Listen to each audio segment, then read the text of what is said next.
When you think of Pirates of the Caribbean, what is the first thing that comes to mind? To most, the answer is usually Jack Sparrow. And while I can certainly understand that, I mean, Jack Sparrow truly is an icon in cinema, the first thing that comes to my mind is another man, by the name of Gore Verbinski, the man who directed the Pirates trilogy, the man who took a Disney theme park ride and brought it to life, set it free upon the world, free to sail the seven seas. Am I giving him too much credit here? Perhaps. He sure had a lot of help, but I can't help but notice that the franchise started to go into decay once he left. The two subsequent sequels are so different, and not in a good way, that I can't even group them with the original trilogy. They have to go in their own dark, dingy corner so I can make myself feel better about the state of the franchise. This really is a topic for another time. I want to talk about the first Pirates movie, The Curse of the Black Pearl. Looking at Pirates 4 and 5, it is evident that Disney never really understood what made the Verbinski movies so special, so they ended up hiring people to fill Verbinski's boots that also had no idea what made the movie special. As always, the answer is the characters. The first characters we're really introduced to are Will and Elizabeth. We see them very briefly as children, but there's something so fascinating about them when we're first introduced to them as adults. Elizabeth comes from royalty. She's the governor's daughter. She has likely never known true struggle. She would have been protected and cuddled her entire life, but she seems to have a disdain for her own existence. She doesn't want this life of luxury. She has always been drawn to something else. Ever since her childhood years, she's had a fascination with pirates. The lifestyle they live. Perhaps it's just the lack of rules. Nobody to force you into pretty dresses and corsets. No being dragged around like a show dog. No forced smiles and waves. No pressure to marry. Will is the son of a pirate. As far as he knows, he has no remaining family. A child rescued at sea, who has been suppressing his true nature ever since. I know Elizabeth is literally in a corset, but Will may as well be in one too.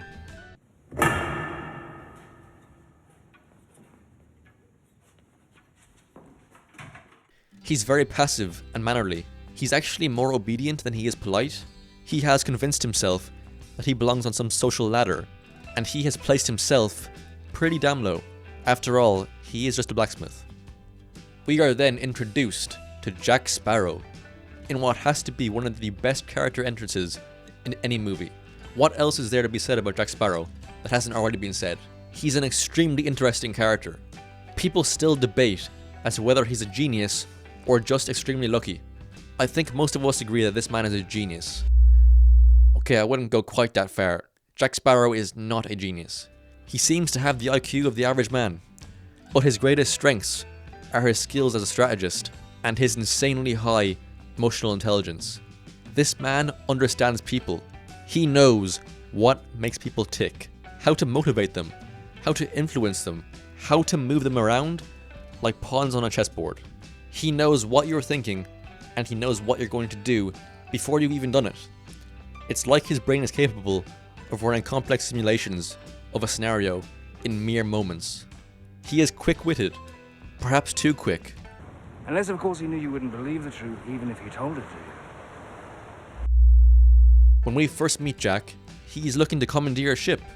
We later find out that he was once the captain of the Black Pearl, before his first mate led a mutiny against him and left him stranded on an island. Jack first becomes acquainted with Elizabeth in Port Royal. He saves her life, she saves his. Of course, nobody else sees it that way. In hiding, Jack bumps into Will at the blacksmith. Will, who is now currently convinced that Jack threatened Elizabeth's life, attempts to incapacitate or subdue Jack to beat him in combat. You cheated. Pirate. So, our three main characters are not on the best of terms with one another, but soon enough, they will find that they are all that each other has. Enter Barbossa. Captain Barbossa is a great villain, the former mutinous first mate of Captain Jack Sparrow, the man who stole Jack's ship and left him stranded on an island, with nothing but a pistol and a single bullet, for Jack to put himself out of his misery. Little did he know. I'm Captain Jack Sparrow. After leaving Jack stranded, Barbossa and the crew went forth to Isla de Muerte, a hidden island that houses a stone cradle, full to the brim with Aztec gold, cursed Aztec gold. Of course they didn't know this at the time, and spent the gold all over the Spanish Main, the crew would remain cursed, condemned to an eternity of suffering, unless each and every coin is returned to the cradle. The crew of the Black Pearl are neither living nor dead. They cannot die, but they cannot live. Food turns to ash in their mouths. They get no effect from alcohol. They've been starving for 10 years, unable to die, unable to quench their thirst, unable to feel human contact, void of all sensation. Barbossa is a great villain because he has no real ill intent. He wishes to free his crew and himself from this terrible curse, no matter the cost. If they need to spill some blood to do so, they will do it. The way Jack and Barbossa play off one another is just brilliant. All Jack wants to do is use that pistol and single bullet Barbossa left him, and put that bullet straight through Barbossa. Jack is nothing more than an irritant to Barbossa. He wants him out of the picture. He can never show respect to Jack, as he was the one who led the mutiny against him, and stole the Black Pearl for himself. He needs Jack Sparrow to look weak and foolish in front of the crew, so as to support the decision to mutiny against him. Jack knows he can't kill Barbossa, so he just does his best to get under his skin. I love the scene where Jack starts eating an apple in front of Barbossa, knowing full well how desperate Barbossa is to taste it. As the movie progresses, we see the relationships between these characters evolve and flourish. So we're all men of our word, really. Except for Elizabeth, who is in fact a woman. Will and Elizabeth are practically different people by the end of the movie. They've been freed from their metaphorical corsets. Captain Jack Sparrow is the ultimate embodiment of freedom in this world. He lives his life on his own terms, whereas Will and Elizabeth have been living within the confines set for them by other people.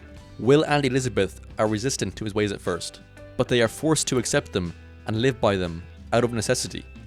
Will and Elizabeth spend most of the movie apart. They are on separate journeys that they had to go on to find themselves, to find each other.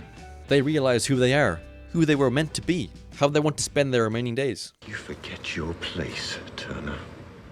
It's right here, between you and Jack. The conclusion to Jack and Barbossa's feud is beautifully done. They've spent the whole movie engaging in an almost playful manner, like they're playing a game. But no, this was never a game to Jack. To Jack, the Black Pearl represents freedom. Barbossa took that from him, the one thing Jack values most. They may have been bantering back and forth the whole movie, but at each and every exchange, all Jack could think about was putting a bullet through Barbossa's black heart. When the curse is finally lifted, Jack doesn't waste a second. No dramatic speech, he just shoots him. Barbossa's death is one of my favorite parts of the movie. For most people, the idea of getting shot in the chest and bleeding out isn't an appealing thought. But put yourself in Barbossa's shoes, a man who has been unable to feel anything for 10 years, finally feeling pain, feeling the cold embrace of death creeping up on you. He almost seems happy for a moment.